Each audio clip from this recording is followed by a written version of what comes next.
Now, due to the failure of my Suzuki factory fitted heated grips, which were not that great in the first place and they're very expensive to replace, I brought some Oxford EL690 UK hot grips, which were about £65. Now, I took all the panelling apart and removed the grips that were already there.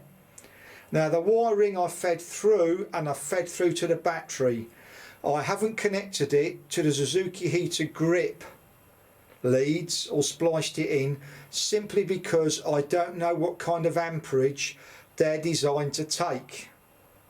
Now, what I've done is I've mounted this where the original was. The only thing is I've got the wire bent here, which isn't that wonderful. However, it's not that bad, and I'll just show you how they work quickly.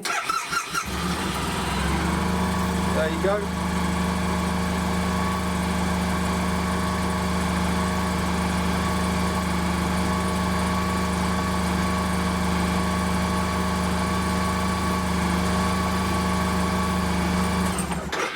Perfect, and they work really well, no problems with them.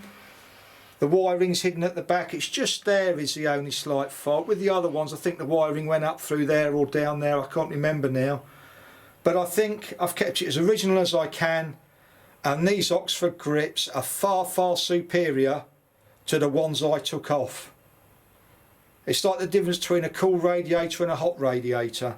And as I say, what I've done is I've wired them directly to the battery, just in case the actual loom or the fuses in the loom are not high enough to take the amperage that are required to run these Oxford grips.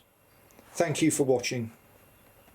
These are my old Suzuki Burgman heater grips, and as in an earlier video, I've taken them off.